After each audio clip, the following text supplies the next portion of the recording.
This is Ritual 9, and we start a third pair of books. We're using Basho's Narrow Road to the Deep North, and we're using Jesse L. Weston's From Ritual to Romance.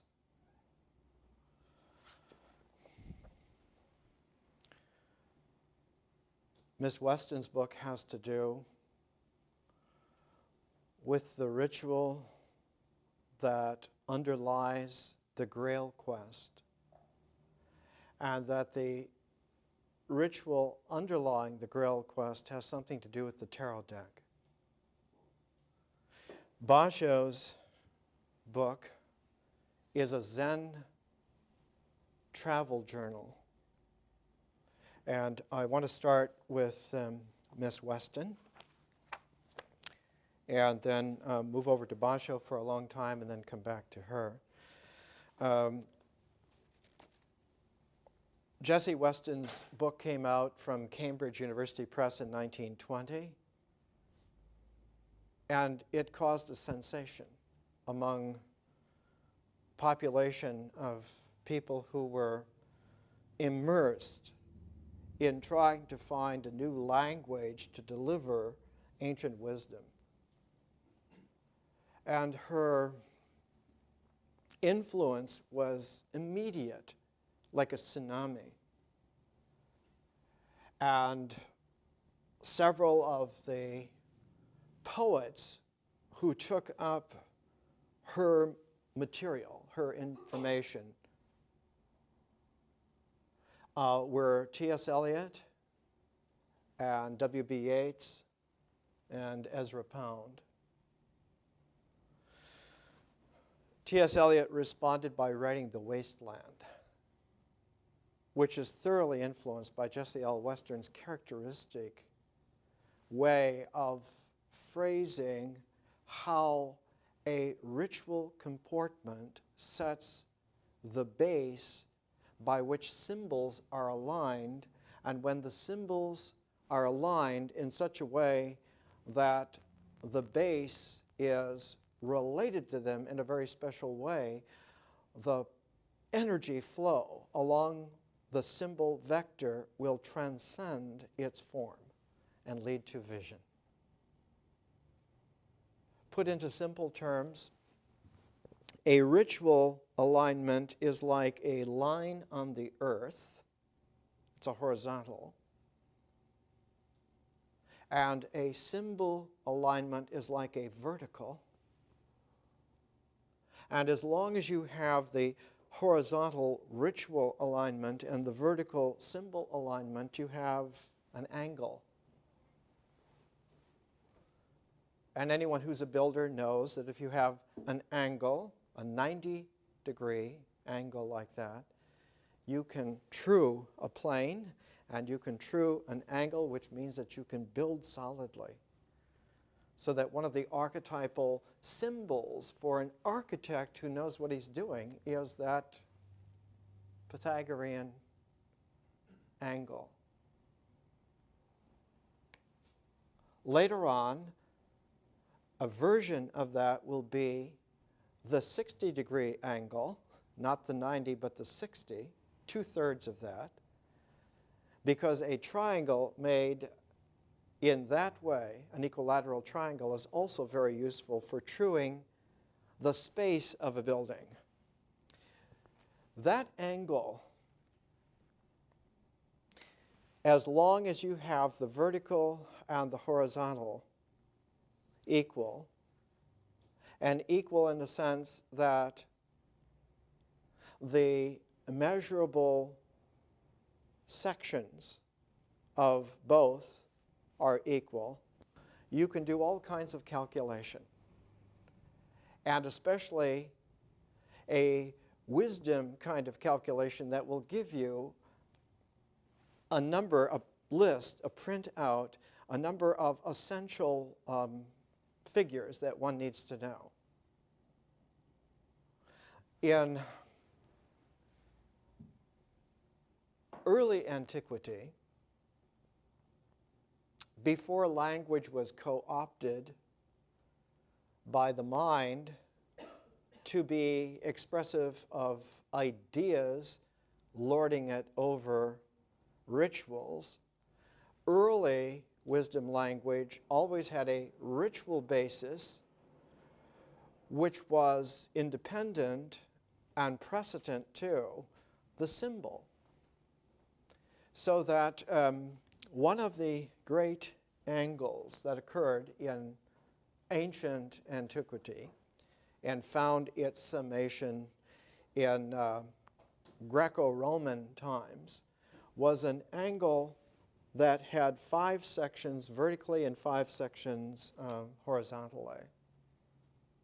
And in order to keep the ancient wisdom, the sections were not numbered, but they were given letters, and the letters spelled out a wisdom word which could be reshaped in a very special way. And the word that was brought was actually a word that comes down to us as tarot. The word has its origins in an ancient part of civilization that's hardly known or understood, has never been fully factored into Western historiology, and the historiographic recognition of it is something for the 21st century. Things yet to be written. The word was spelled one way in the angle, and in order to present it so that one could read it, at the top it read S-A-T-O-R, and on the side it read the same way, S-A-T-O-R, not Sator, Sator, which if you spell it backwards, it reads rotas. And if you take the plural off, it means it reads rota. And if you anagram rota, it comes out tarot. And the T is put on the end of tarot to make it a 5-letter word, not just because it's French. So that the secret numerological correspondences keep. So that this Sator, rota, square as it's called, is Mithraic in its origins. Here's a study of an ancient amulet published in the Netherlands about 40 years ago, 30 years ago. The Mithraic origin and meanings of the rota sator square. So that the tarot comes down to us, the tarot deck comes down to us in such a way that its ritual foundation was almost never talked about. The only thing that was let out from time to time was symbol talk. And symbol talk without any kind of ritual foundation tends to become metaphorical, and the ideation tends to become fantastic or fantastical. And so one gets to have ideas that are clouds rather than weather. And that kind of cloudy mentality is usually what characterizes the so-called occult world. It's a potpourri of guessing games, and none of them are right, because none of them know. They're ignorant. Because they don't know what to do. And you have to know what to do in order for there to be a base so that your thought is clear and the alignment is in such a way that you have an angle of vision that comes out. And so all of these favorite phrases and so forth have actually, they have a technology to them. one can know. You don't have to guess. Remarkable thing in Miss Weston's book, because she was really somebody. Jessie L. Weston was like a sage. In her book, when she's writing in the chapter 6 on the symbols, she's talking about the lance and the cup, of how it figures in Grail mythology, the lance and the cup, and how they're also suits in the tarot deck. And then she says, page 72, a most remarkable and significant use of these symbols is also found in the ceremonies of the samurai, the noble warrior caste of Japan. The aspirant was, I am told still is, she's writing this 1919, admitted into the caste at the age of 14 when he was given over to the care of a guardian, at least 15 years his senior, to whom he took an oath of obedience, which was sworn upon by the spear. And of course, in Japanese, this oath of obedience is the archetypal commitment that is the social glue that holds Japanese society together. The Japanese word for it is giri, obligation. It is a ritual comportment of existence. It has no precedent. Nothing precedes it.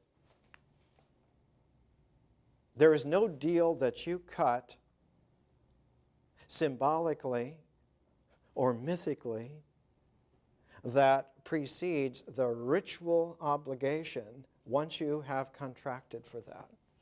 And so giri is the archetypal glue for Japanese society.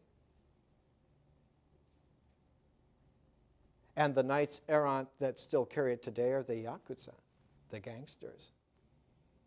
They're the samurai of the late 20th century, of the early 21st century, still there.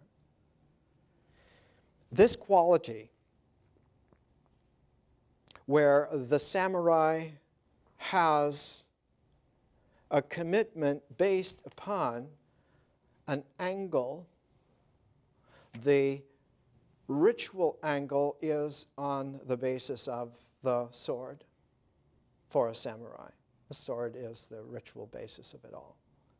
And you need to understand that the sword is not just made out of a piece of metal,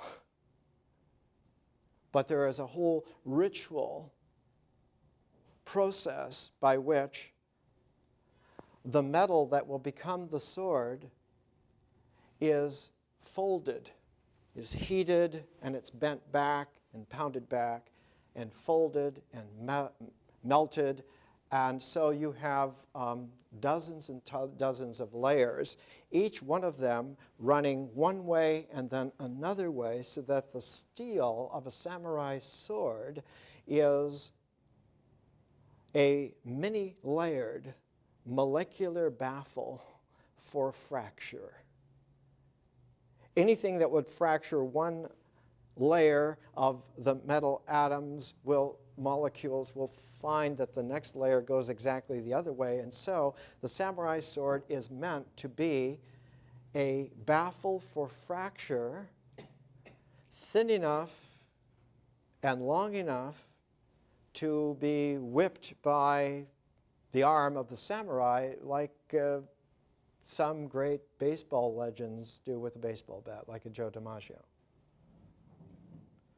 So that the samurai sword already is not a symbol, but is a ritual layering foundation for the action of a defense in honor of the giri.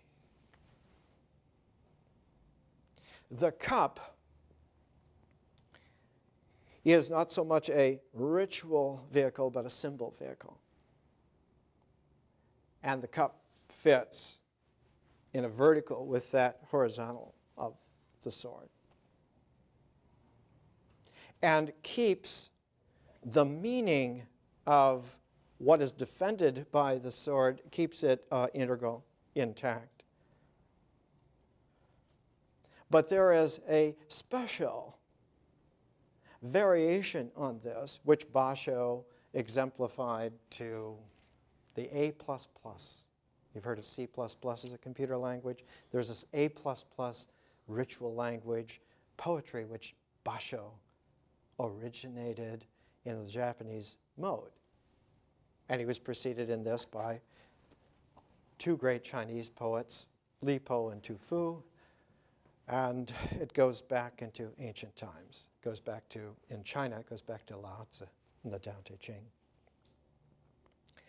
Basho was the last male in a line of samurai. He never picked up a sword, but he used language like a samurai sword. He learned to flick the syntax of language like a great samurai would with a sword, to defend in a ritual foundational way the basis upon which the angle of existence leading to the mind's clarity, so that the horizontal of existence is protected and defended so that it's a good fit and firm foundation joined to the aspirant clarity of the mind in its symbolic integration of meaning. It's a lot to keep track of, I know. I know. You think 2 years is a long time, but it's a very short time for what we're doing. It used to take a whole lifetime to do what we're doing. This is the jet course.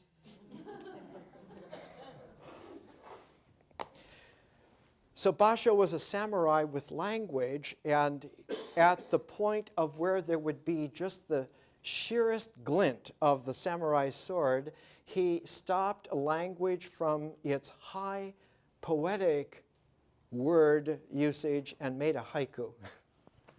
So the haiku is the flash of the sword of language.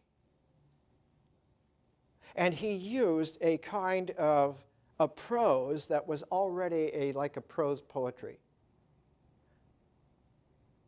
That haibun syntax, which is a combination of prose and poetry, is not just that the travel journal is written in prose and then you have a haiku poem placed in it. It's that already the prose has a poetic about it. There's no rhetoric in Basho at all, ever. And one has to get used to an insight. Rhetoric has to do with the mind and not with ritual, nor with art. Rhetoric has to do with logic. It's a mental criteria, and it's for the mind's exercise in health, has nothing to do with existence, has nothing to do with spirit. There's no existence and no spirit in rhetoric. There's only an abstract formality which the mind must observe in its working. But we're trying to understand why there is an alignment of body and spirit, why they form an angle that comes together in a way of sublimating the mind and allowing it to not evaporate into nothingness, but to effervesce into vision. And even though there is a less than split-second timeless gap of nothing there, that motion between the mind evaporating and the vision constellating doesn't record in time, and so it's like a continuity anyway. One would never know, except in High Dharma, that there was a non-touching space in between. For all intents and purposes, it's like a revelation. It's like someone understands. And understanding is always, I have to use a translation of a Karl Jasper's term, it's always encompassing. There's an encompassing quality to differential consciousness. It doesn't just include integrally, but it includes in a complementarity. Much higher, much better. So the Japanese samurai used the sword and the cup in a ritual way, just like it was used in the Grail quest. The Grail Knight always understands this. He's searching for the cup, and he has only the sword to protect himself on that way. And we will see there's a very special case, because the great knight who does not find the Grail but prepares the ground is Sir Gawain. And Sir Gawain is the ultimate protector knight, not Sir Lancelot. He was never that important. Sir Gawain, he was the one.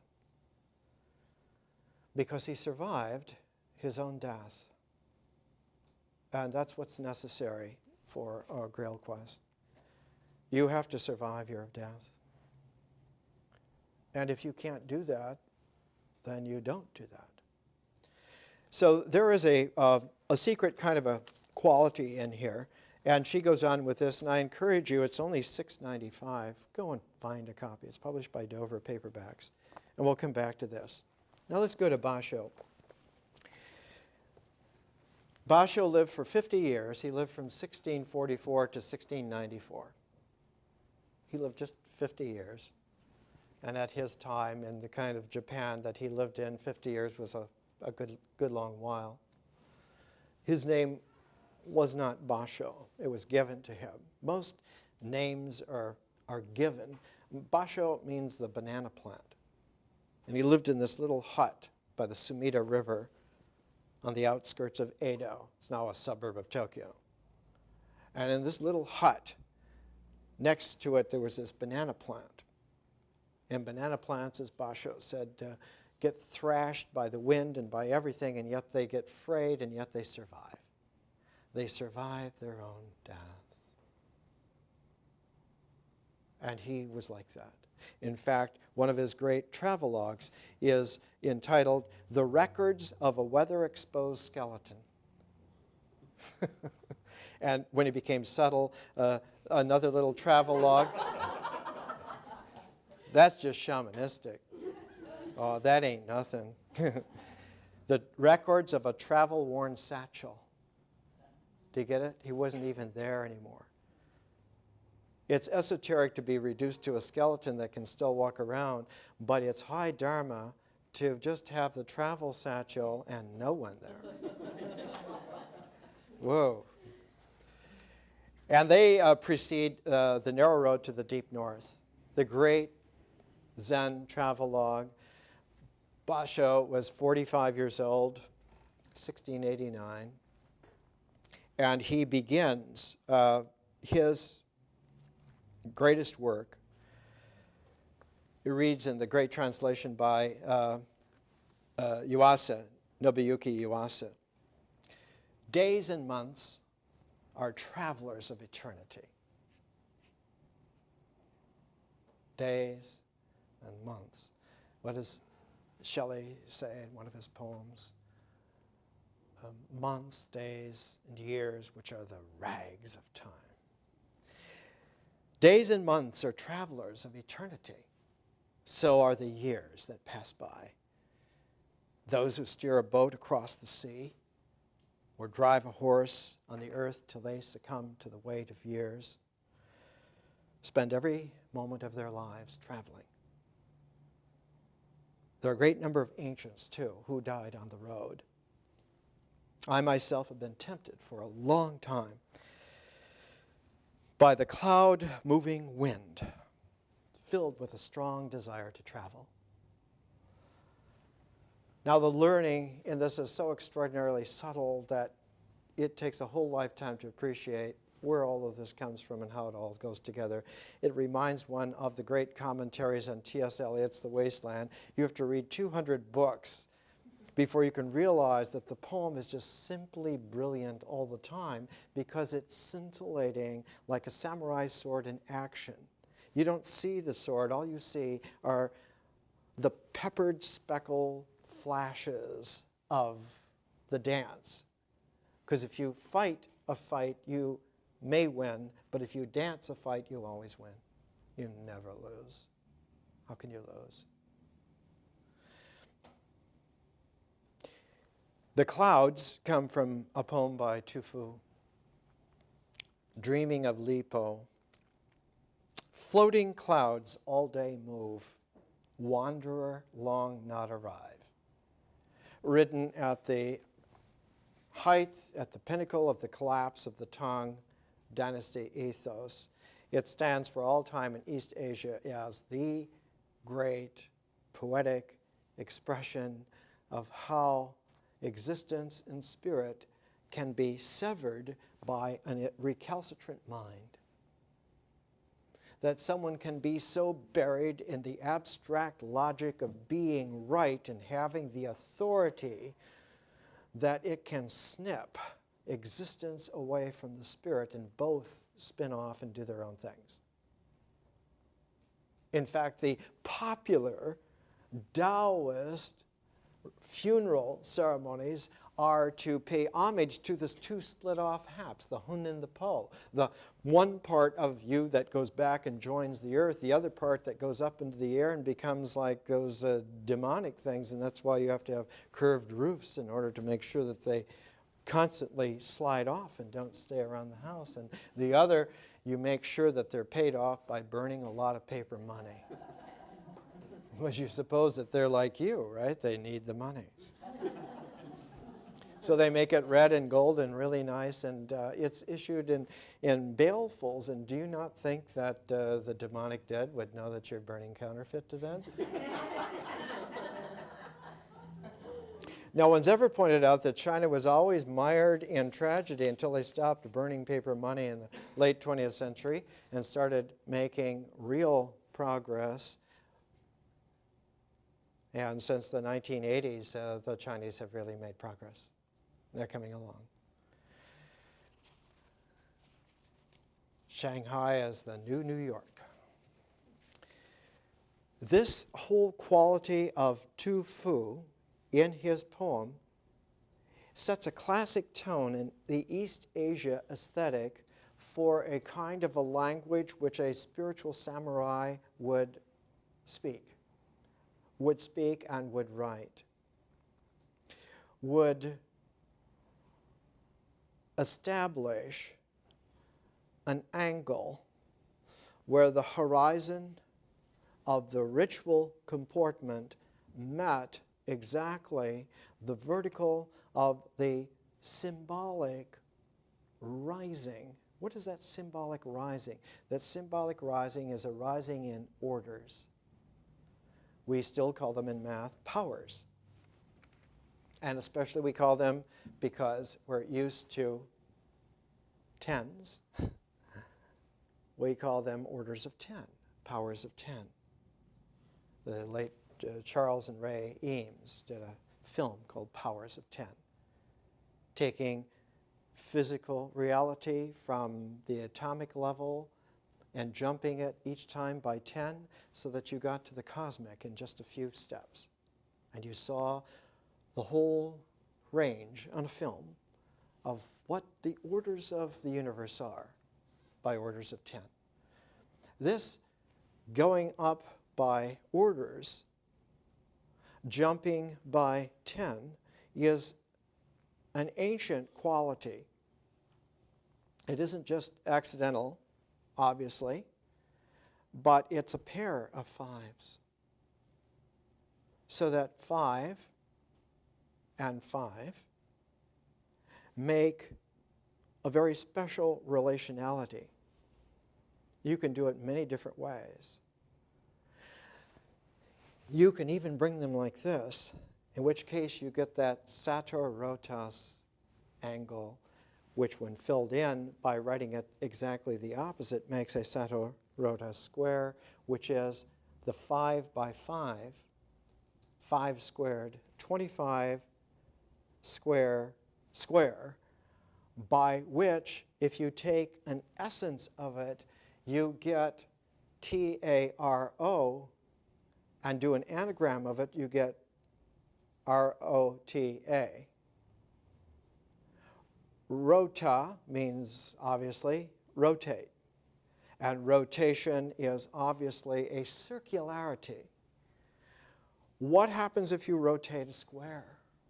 What happens if you rotate an angle?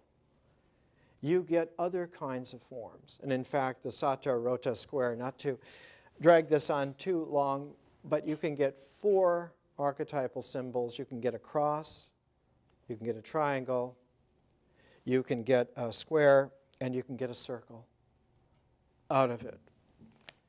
So that there were 4 archetypal symbols that one could get out of it, archetypal symbolic shapes, and that's why there are 4 decks in a playing card, 4 decks in a tarot deck.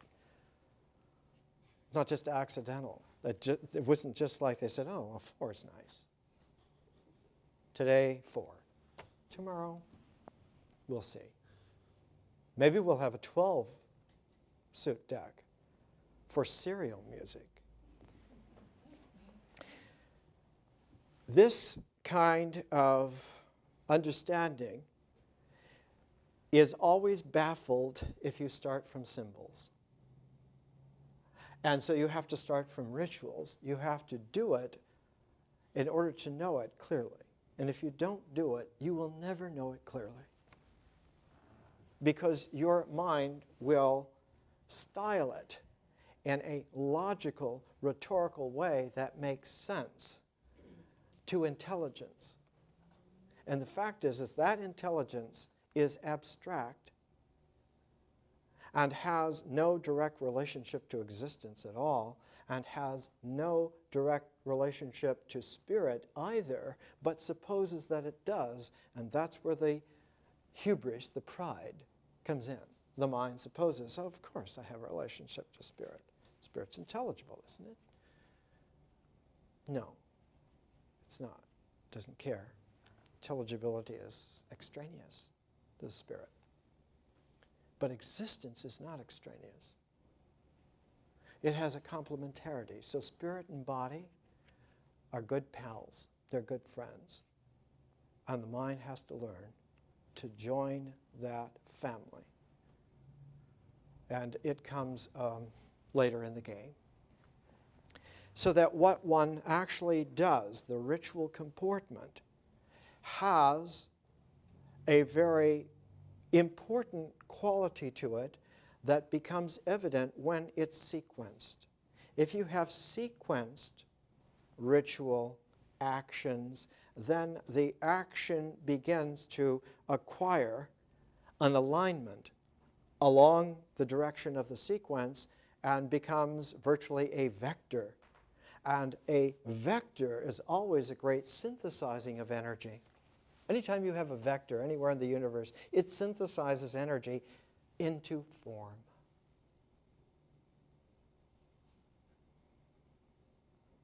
Later on, that kind of understanding, that kind of wisdom becomes a definite aid to an education that uses a line of inquiry as the synthesizing vector in a ritual way, like I'm using.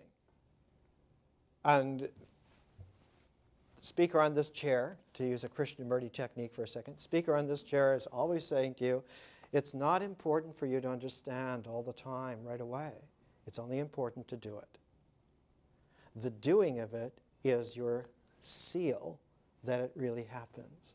And if that really happens, if that vector foundation is really there, the vertical has a tendency, because of the nature of integration, to all by itself rise. And if it does, the powers are there in a natural way. You don't have to make them up. You don't have to have a metaphysical scaffolding and a doctrinaire abstraction and some kind of jimmied logic. There are an infinite number of logics. And the more complicated they become, to be more effective, the longer the bug list. And the bug list is the sign of the fracture in the method. It's not workable. It's only good for small-time arguments on grade school level. You can't really do complex things with that. But the other is so evanescent in its protean quality of expansion that it can do almost, in fact, I think we can say an infinite activity can do so.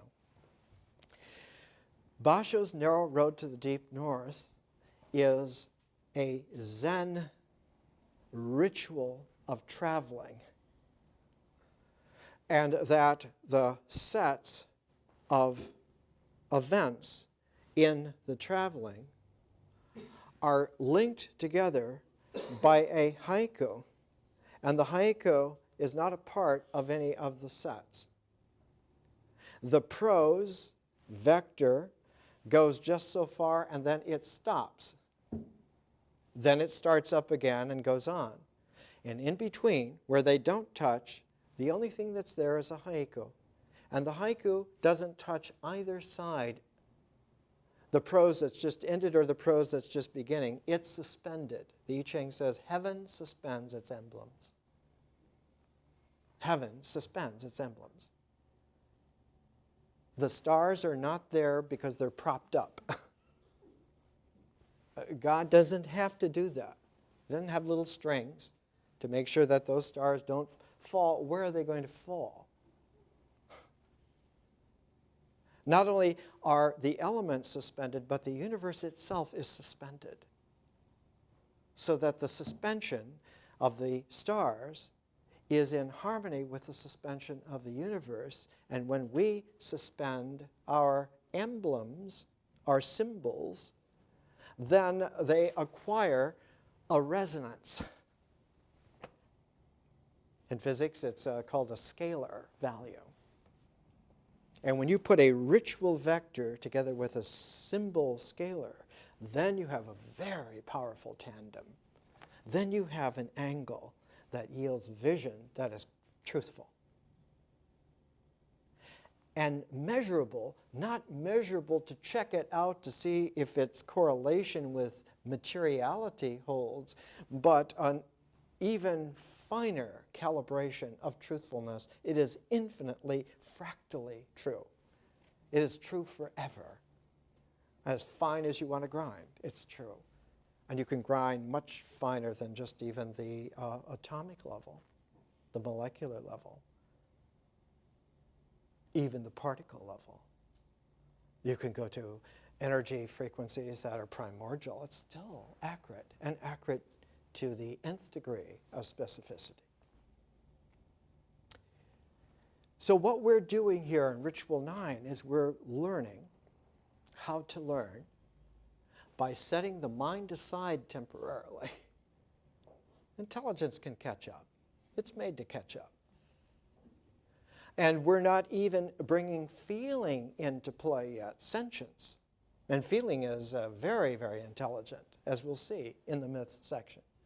Right now, we're trying to just, for educational purposes, see that ritual comportment, what we do, has a smarts about it, and the smarts about it emerges as the ritual sequence gains a vector integral by simply doing it. And one of the most primitive ways of doing this is through repetition. What was the song? Just chant the name of the Lord and you'll be free. George Harrison. Over and over and over and over. In the film Iceman, the Iceman constantly focusing, hour after hour, day after day, in the very same way. It's a primitive way, but it has its efficacy because it makes an alignment, in this case, a very limited alignment. In Basho's case, the alignment is that Zen travelogue that not only aligns the episodes in the travel, but has the suspended haiku in the non-touching intervals, so that you have all these dots and dashes, like a Morse code of realization, so that all the while that this is going on, that this is happening, one is unconcerned because it's completely extraneous, whether it's logical or not. It doesn't have to have a mental correlation that holds. That's extraneous. It doesn't even have to have a feeling correlation that holds. It's a Zen travelogue. Its correlation is from existence to the mystery of nature. And as long as there is a continuity in the doing of it, the energy being transformed to form builds and accrues and has its ability to, let's use an economic term.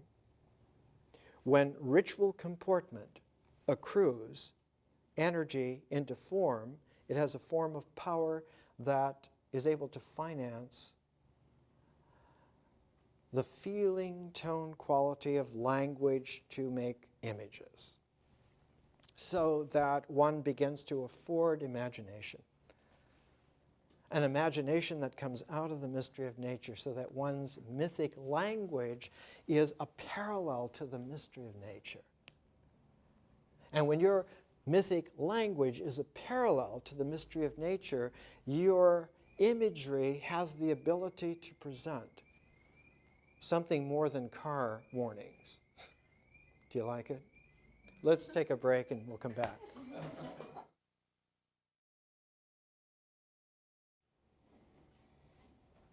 5, 10,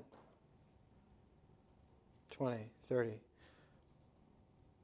You have to have a sequence in order to have that intervaling of powers, and that intervaling of powers doesn't stay on the vector lines, but it jumps to the next vector line, which has a place made for it because of resonance. So that scalar values are always resonances that go out, that are generated by a kind of a rotation, so that there's a circularity involved in some kind of scalar frequency, and it will always have a harmonic. And it will always have a music, so that you can do a music on the resonances and you can do an analysis on the harmonics. And it's good anywhere in the universe, any star system, any planet, any time. And so our concern here with ritual is not a very small concern, it's major concern. The way in which our bodies do life is important. And it's important to do that without consulting the mind and without preemptively bringing in feelings. So Zen is all about that. It's about being heron alert to the moment and not getting caught up in the resonances of feeling and the harmonics of symbols, but just being right there with what you're doing. What does Yoda say? Don't think, do. That kind of thing. That's the extent of that wisdom there.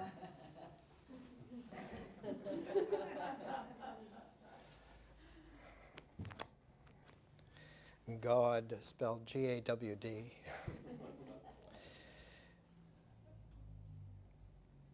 Basho's Narrow Road to the Deep North is a Zen travelogue, and as the vector of the prose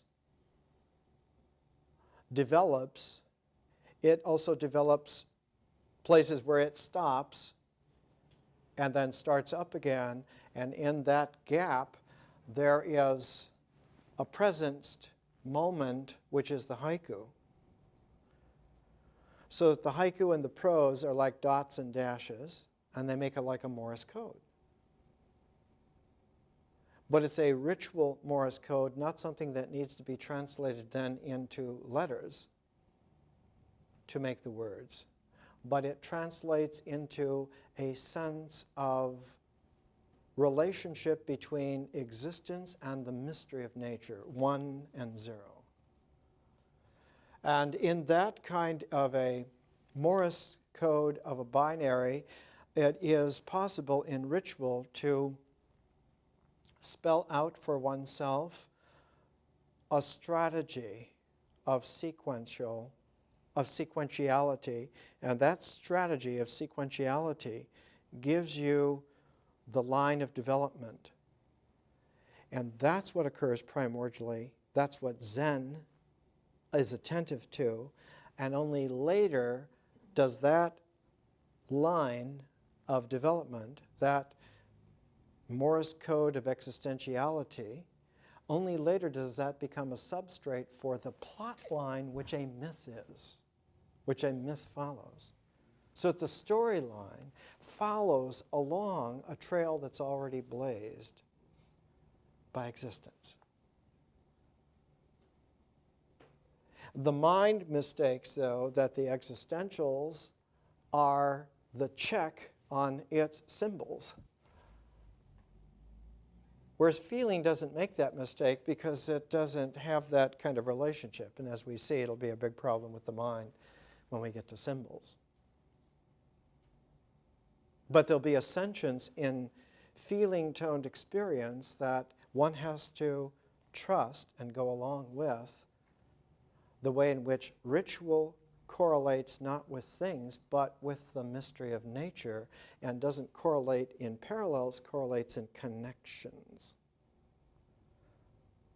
So that the form of the right angle, that square, trues the surface, it trues the plane, and it trues the relationship.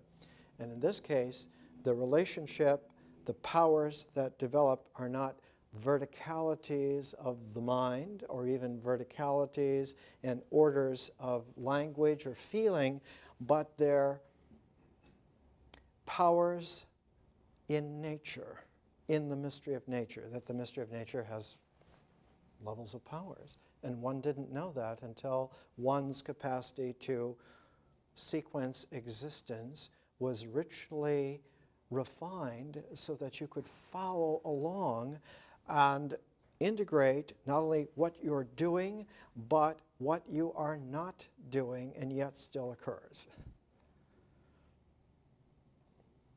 So that we'll see at the end of this whole ritual sequence, the interval text, the 13th lecture, uses the Satipatthana Sutra of the Buddha, the Mindfulness Sutra of the Buddha, where the yoga that's developed is to go to the substrate below ceremony, below where there are costumes and vignettes and dramas, and get to the very action that occurs and the very action that does not occur, and that those form a set. And as long as they form a set, they are recoverable later on by a ratioed intelligence, and that's what's rational.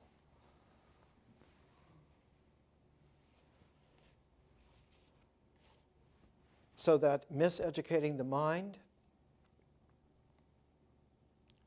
is very much a disease. And a good education always tends to that phase, form, ordering of how all of this is actually engendered. One stays primordial so that you don't get lost. What does Black Elk say? He said he found that most men get lost in the dark of their eyes. Because if you look at the pupil, at the dark of the eyes, the image is upside down. It's righted by the brain. It's transposed. All perception is transposed. It's always that way. So that there are not mysteries involved so much, but there's an attentiveness to the exact detail, and this is where one becomes integral to the point where consciousness can become a dimension to time and space. Otherwise, the mind usurps the dimension of consciousness for itself, and it becomes a little tyrant. And we've spent a lot of time in civilization the last 7,000 or 8,000 years suffering from the results of this, and that's enough of that. So an education like this is paying attention to the phases as they develop so that we can get used to literally counting on our fingers until we get used to using all the fingers together in a hand, until we can get both hands together, and then we can do a lot. There's a lot that can be done. In fact, everything can be done. There's nothing that cannot be done. Basho, in his Zen journal, his Zen travel log, has resonances after him in Japanese civilization, in Japanese culture, in the East Asia civilization. One of the greatest of all the resonances is that the Zen travel log, instead of having a haiku in that timeless moment of Zen directness, you will have a Japanese print instead of a haiku. And the great artist of that was Hiroshige, and the great example was his Tokaido series, 53 stages of the Tokaido, where you have a Zen travel log with 53 prints, and they present just the haiku, that there's no prose at all, so that you have a very sophisticated presentation by the time of Hiroshige. He did the Tokaido series in 1832. That's like 250 years after Basho. That's a lot of refinement. So that the viewer, looking at the Tokaido prints in their sequence, in their ritual sequence, can have many journeys, many prose journeys around those prints. And because of the sophistication, one can take even just one of those prints, one of the Tokaido series, and do the whole journey just from that. One can be refined enough for that. Contemporary with Hiroshige's Tokaido prints of 1832, he was a young man. He was just 36 years old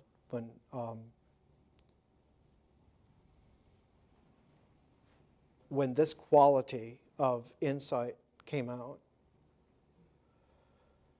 An older contemporary of his, named Hokusai, was 72 years old, and he had developed his art to the level of refinement that in 1832, at the very same time that the Tokaido series came out from Hiroshige, as a fairly young man, the much older artist Hokusai came out with 36 views of Mount Fuji. And I brought 2 of those as Japanese prints that are down below here. So that Hokusai saw in a pioneering way. Hokusai is like Aeschylus in Greek tragedy. He's like really an originator of the development of the way in which the ukiyo-e imagery in the print achieved a Zen-like clarity, and only later in his life was he able to bring a number of those together as a matrix. 36 views of Fuji is a matrix, not centered around the symbol of Fuji, though it can be read that way after. It is around the ritual of a tendai, a Pure Land Buddhism circumambulation of the peak, which takes us back to Kobo Daishi, takes us back to Kukai, takes us back to the beginnings of that whole mystical sect of Buddhism that came into Japan in the Nara period, right at the time of the founding of Kyoto, and that Zen Buddhism came from China, and that in the China, the Tang China of the late 700s, that Holy Land, that Western paradise, that Amitabha Buddha kind of Buddhism, that Tiantai, that great heaven Buddhism, had a mystical Christian, Hellenistic, Jewish seed in it. And that the China of that time, of the apex of the Tang Dynasty, was deeply influenced by this Western mystical Jewish Christian insight into that the universe occurs as a unity in integration, but that unity occurs as an infinity in differentiation.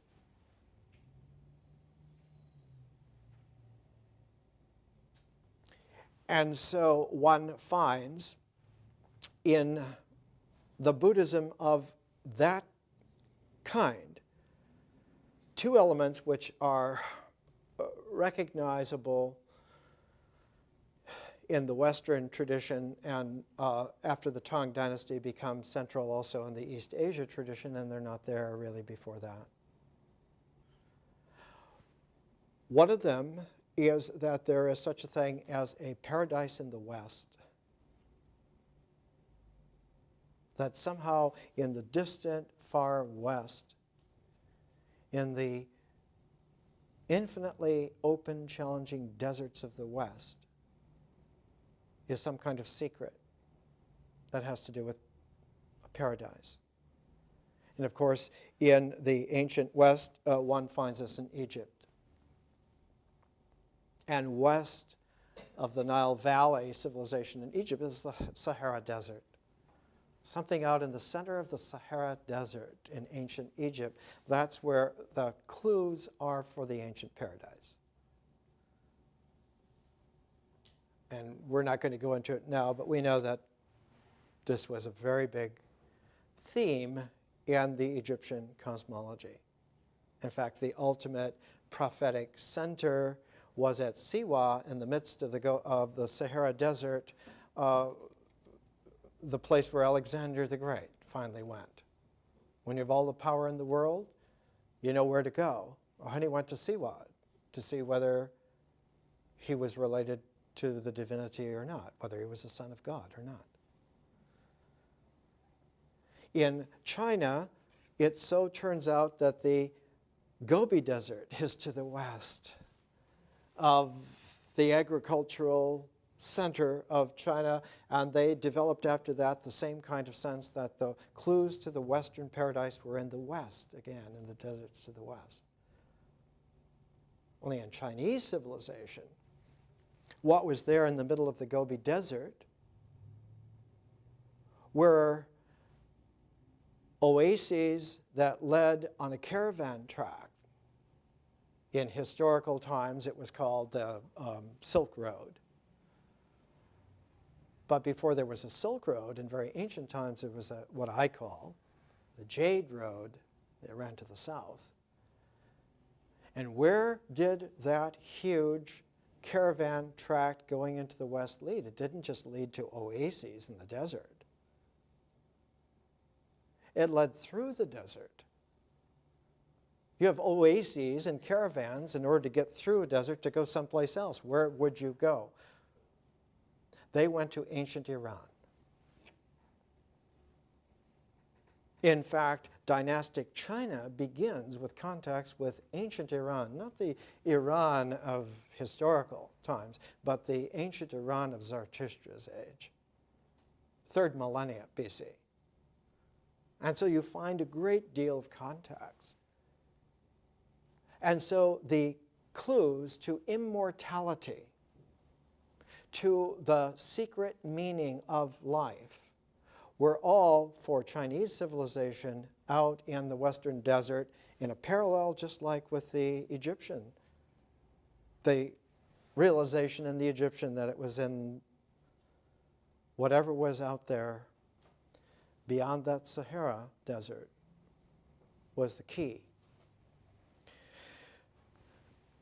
This influenced the way in which the Chinese ethos developed, and by the time of Basho, the Japanese had learned, when they were at a mature point of their development, to check it out against the Chinese experience. That they would refine, as Japanese will do, the achievement of a major civilization. And just like they perfected the automobile, in our time, they perfected the sense of the landscape journey from the Chinese tradition in Basho's time. And in fact, a couple of hundred years before Basho, the greatest of all the Japanese artists was the one who established the first link after Kobodaishi, after Kukai, in the 700s. And this artist's name is Sesshu. Sesshu. Sesshu means snowboat. There was a legend that he got the name that when he was leaving China, he had acquired so many accolades from the Chinese that they all wrote these farewell poems to him, and there was such a blizzard of farewell poems that was like snow on his boat. But actually, Sesshu had taken that name several years before. Sesshu was one of these recalcitrant youngsters who could not be controlled. Not that he was autistic, but that he was unmanageable. It's like all the legends of the young Jesus, which have been covered up. You couldn't deal with him because he was beyond what you could deal with. One of the apocryphal stories of Jesus at 5 is that he was causing trouble to this teacher that he considered was, foolish and superficial. And the teacher was trying to teach him the ABCs and said, you have to pay attention to learn. And the 5-year-old Jesus said, if you can tell me what A is, then I'll tell you what B is. Right. One of the things that the Sato Rotas square developed in antiquity was the ability to sequence from A to omega, the alpha and the omega. You don't just learn the alphabet, the AB, but you learn the alpha and the omega. You learn the whole sequence so that it's a matrix. If you just learn A to B, that's like a 2-step. That's a very boring dance. You can do tribal things. You can make it rain. But you need the whole matrix to be able to save all sentient beings. That's bigger than rain.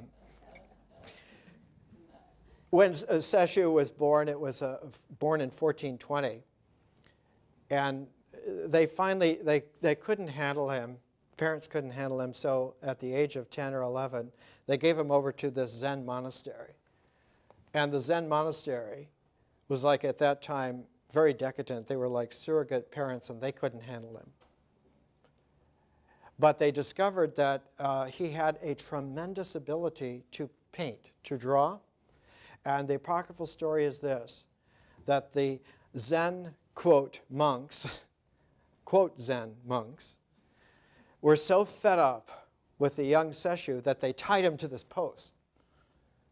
And that he was so frustrated that these tears came down into the dust around the post.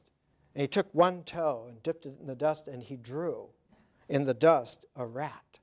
And the rat, the image of the rat was so real that it came to life and gnawed the ropes and set him free. It's a Zen story.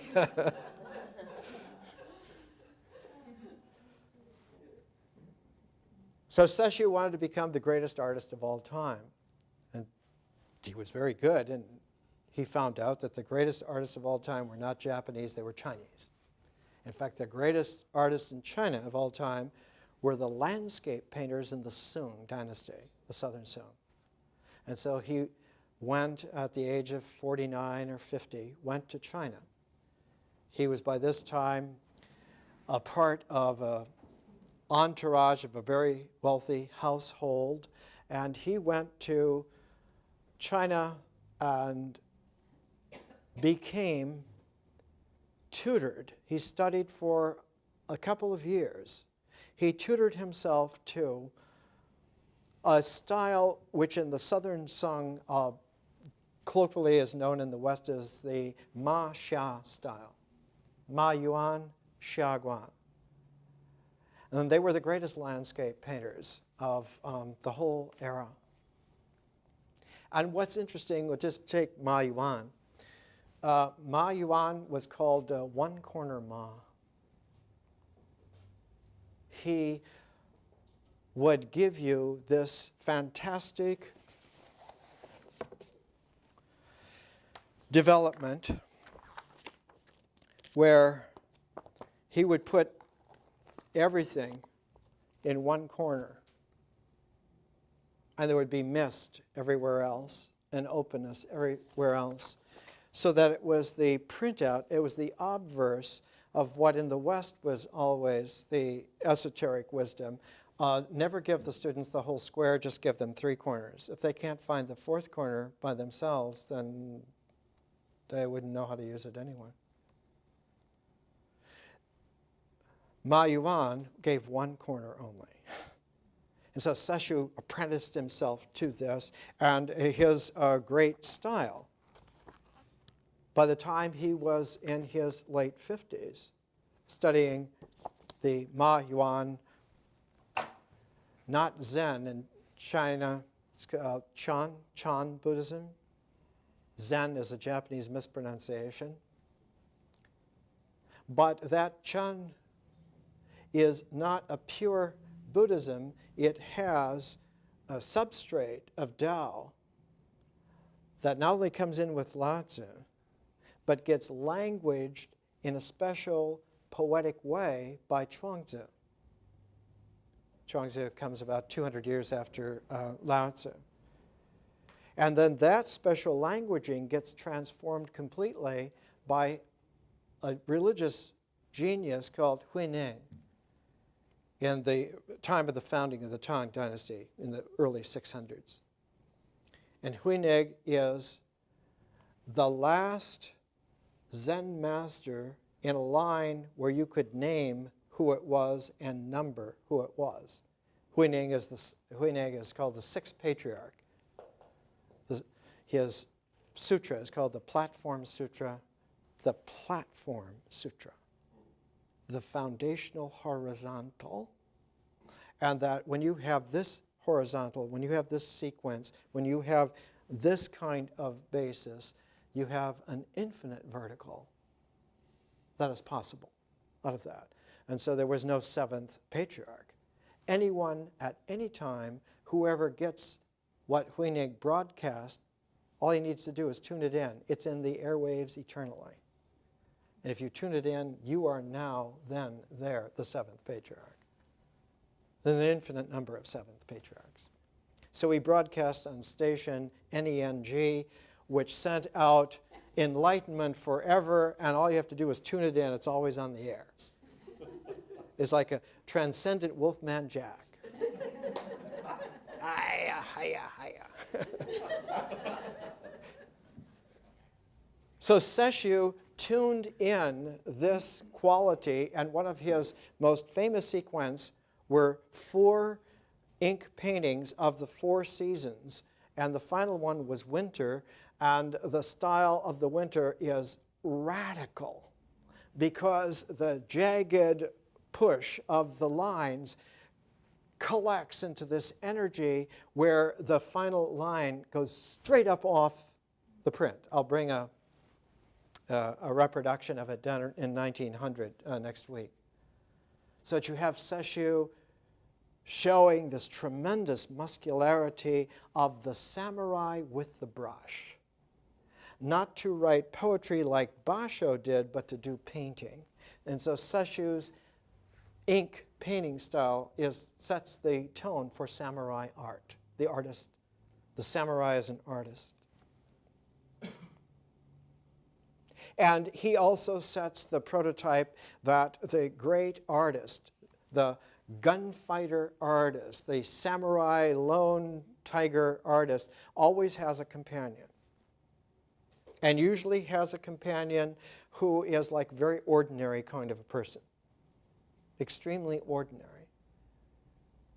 The tradition came out because in a fight, anybody who supposes that they're pretty good in a fight is more danger to you than somebody who knows that they know nothing and will stay out of the way. You get killed more often in fights by inept helpers than you do by people who just stand back and give you space.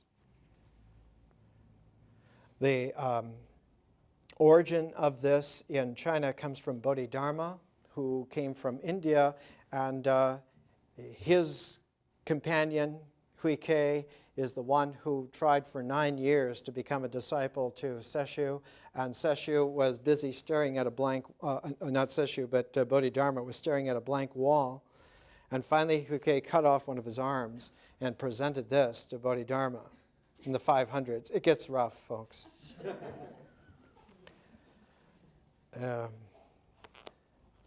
I think when they wrote the screenplay for Apocalypse Now, and Marlon Brando tells about the little arms being cut off, it's like supposed to be a semi-Zen parable in a Joseph Conradian sense. We lead very complicated lives, as you can see. Sesshu had a traveling companion so that when it came time for Basho to do his Zen traveling, he had a companion, Sora. And Sora, later on, after Basho died, became a very famous poet in his own right. But when he was with Basho, he was always like the background figure. He was always just the companion there, but not there to get in the way when there was a moment for the haiku. And so Basho is very much a sophistication in the Zen travelogue of Sesshu's Zen travelogue, and he only did one. It's called Sesshu's Long Scroll. And I brought a little reproduction. It doesn't show it. The original of Sesshu's Long Scroll is 60 feet long. And he painted it in one day, just to show once what you can do. And you only do it once on that level because that's all you have to do. It's like Queen Egg. Once you do that, it's done not just forever in terms of time. It's done eternally, and time is not a factor.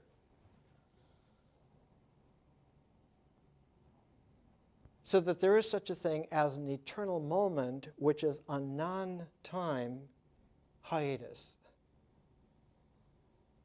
which is a zero, which is factored into the integral of oneness, and that the true nature of oneness is that it is discontinuous in the actuality of there being gaps and spaces that don't record, and because they don't record, what does record records as a one.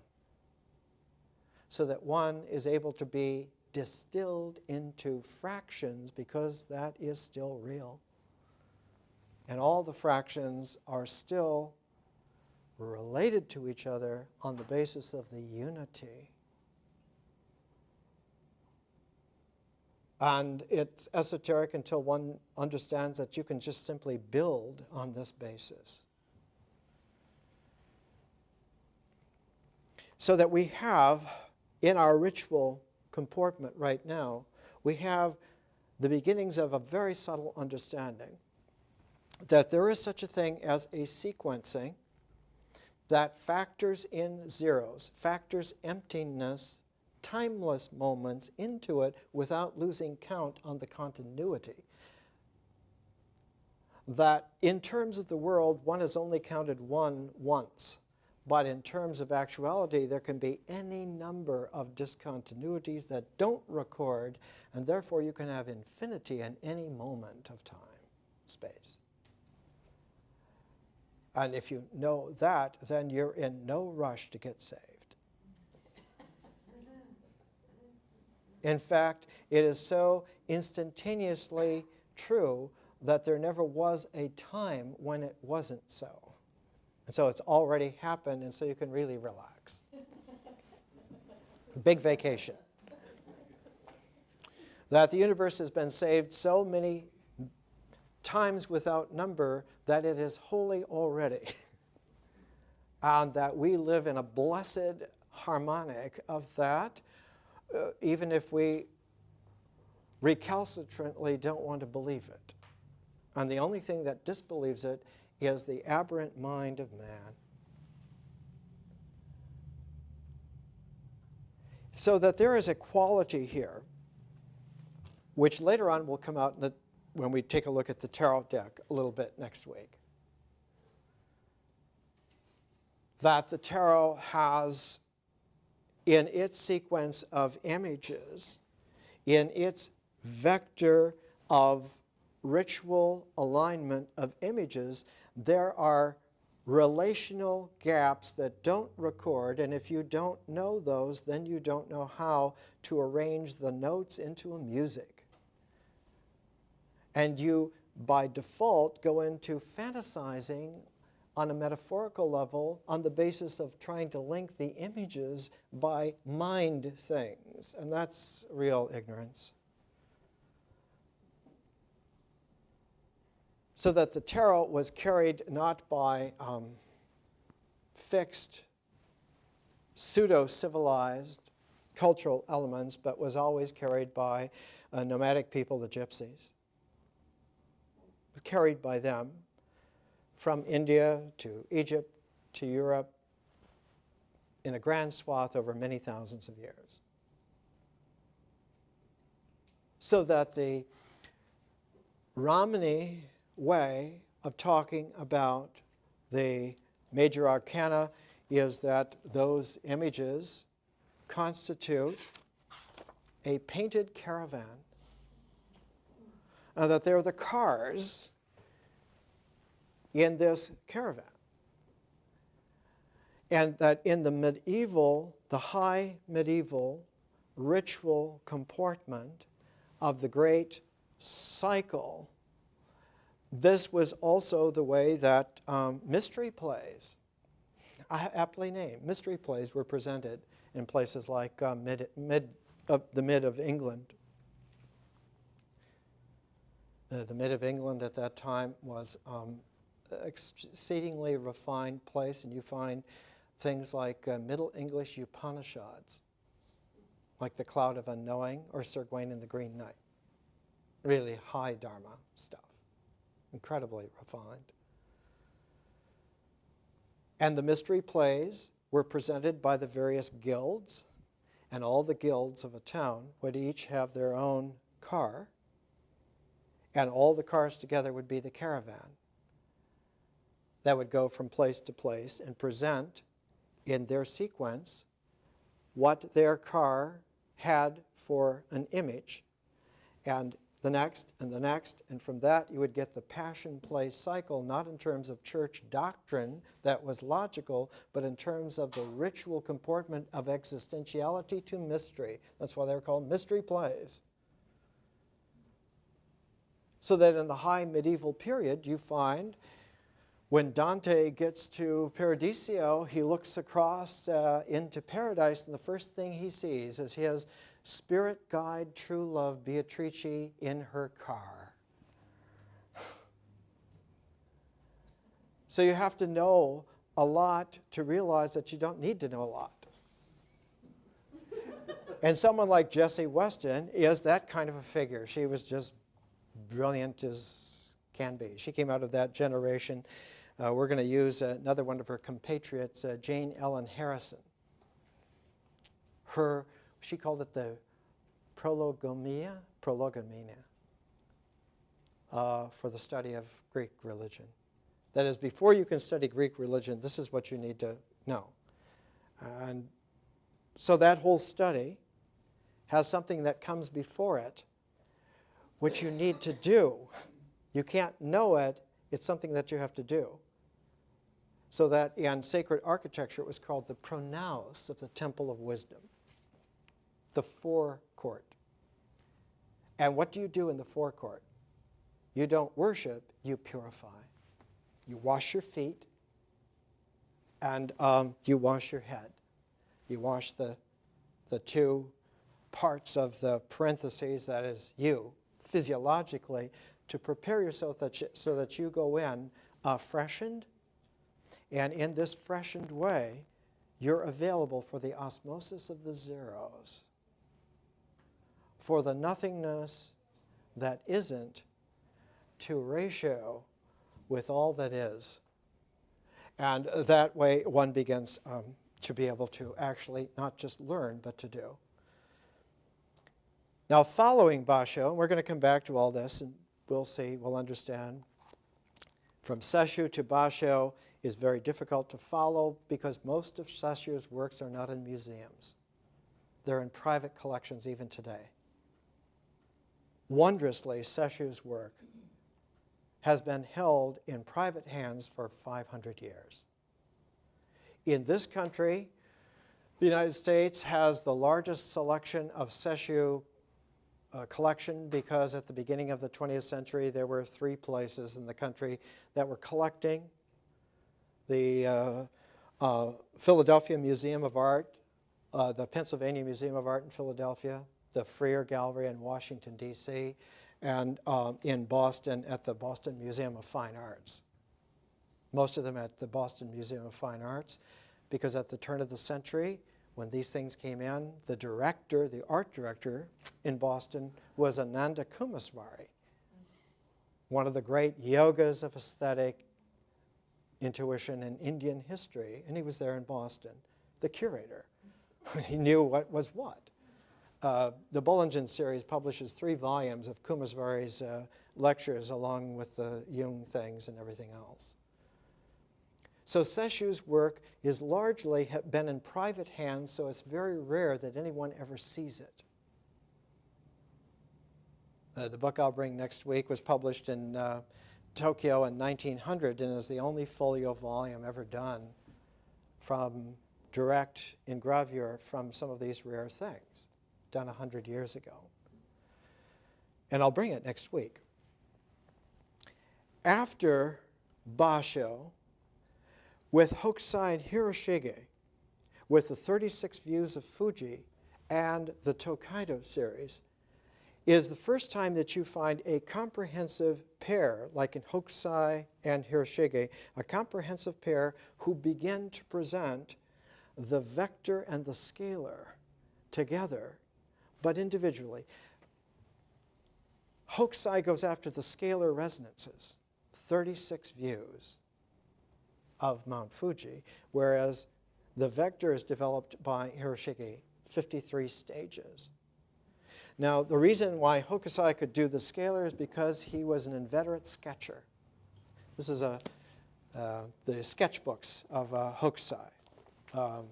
He used to draw rocks and trees, page after page after page, and when he got to be 90, he recorded in his notebooks that he had finally learned to draw a line. And that he had hopes that by 105 he would be able to do a real picture. More next week.